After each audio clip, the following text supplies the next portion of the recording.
Hello दोस्तों, कैसे हैं आप सब। तो आज हम एक बहुत ही इंटरेस्टिंग टॉपिक डिस्कस करने जा रहे हैं। वो बजी पेयर्स जो बॉन्डेड हैं, एक्टिव हैं, उनके दरमियान सब कुछ ठीक लग रहा है, लेकिन फिर भी वो ब्रीडिंग नहीं कर रहे।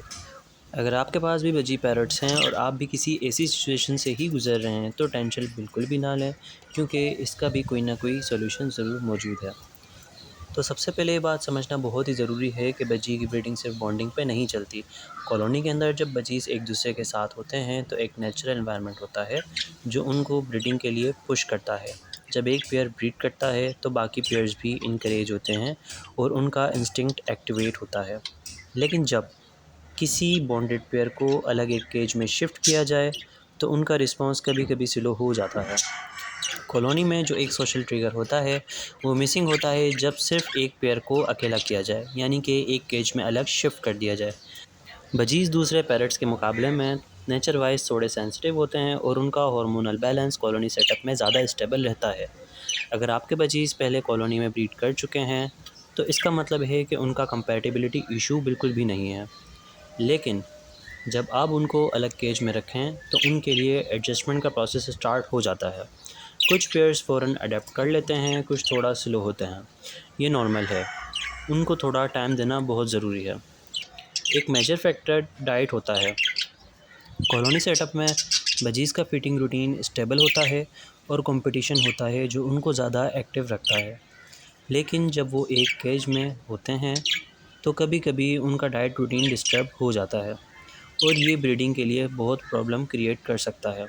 अगर बजीज़ का ब्रीडिंग साइकिल स्लो हो रहा है तो उनकी डाइट चेक करना फर्स्ट स्टेप है। हाई प्रोटीन फूड उनके लिए बहुत ज़रूरी है। हाई प्रोटीन फूड में एग फूड, स्प्राउटेड सीड्स और सॉफ्ट वेजिटेबल्स जैसे ब्रोकली, स्पिनच उनके रिप्रोडक्टिव हेल्थ के लिए बेस्ट हैं।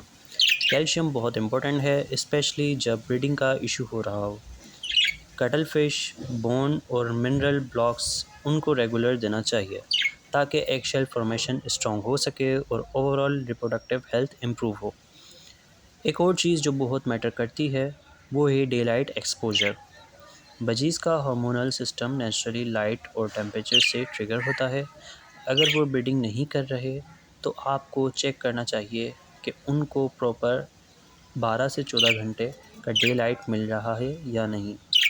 अगर उनके केज बहुत शेडेड जगह पर हैं जहां उनको नेचुरल सनलाइट आसानी से नहीं मिल रही या फिर उनको आर्टिफिशियल लाइट मिल रही है तो कभी कभी उनका नेचुरल साइकिल डिस्टर्ब हो जाता है। अगर पॉसिबल हो तो कैच को थोड़ी ब्राइट जगह पर शिफ्ट किया जाए या आर्टिफिशियल फुल स्पेक्ट्रम लाइट का यूज़ करें ताकि ब्रीडिंग हार्मोन्स एक्टिवेट हो सकें। सोशल ट्रिगर्स भी मिसिंग हो सकते हैं। कॉलोनी सेटअप में बजीज़ एक दूसरे को देखकर ब्रीड करते हैं, लेकिन जब पेयर अकेला होता है तो कभी कभी उनका इंटरेस्ट ब्रीडिंग के लिए स्लो हो सकता है। इसका एक सोल्यूशन ये है कि किसी और ब्रीडिंग पेयर को इनके केज के आसपास रखा जाए ताकि वो साउंड्स और मूवमेंट्स ऑब्जर्व कर सकें और उनका भी इंस्टिंक्ट इसी तरह ट्रिगर हो सके। साउंड्स और मूवमेंट्स को ऑब्जर्व करके भी बजी पेयर्स ब्रीडिंग के मूड में आ सकते हैं। अगर पेयर बॉन्डेड है, एक्टिव है, नेस्ट बॉक्स का इंटरेस्ट शो कर रहा है मगर ब्रीड नहीं कर रहा, तो पेशेंस रखना बहुत ज़रूरी है। बजीज़ का नेचुरल रिदम स्लो या फास्ट हो सकता है और कभी कभी उनका हार्मोनल साइकिल डिले हो जाता है। अगर आपको लगता है कि वीक्स गुजर गए और कोई प्रोग्रेस नहीं आ रही तो एक अल्टरनेट पेयरिंग का भी ऑप्शन हो सकता है। कभी कभी एक बॉन्डेड पेयर सिर्फ कंपेनियनशिप इंजॉय करता है मगर ब्रीड नहीं करता, तो ये भी कंसीडर करना ज़रूरी है। दोस्तों, ब्रीडिंग एक नेचुरल प्रोसेस है जो एनवायरनमेंट, डाइट और टाइमिंग के साथ लिंक्ड होता है। अगर आपके पेयर भी हेल्थी हैं, बॉन्डेड है, एक्टिव हैं, लेकिन उनके कोई रिजल्ट्स नहीं आ रहे तो टेंशन लेने की बात नहीं है।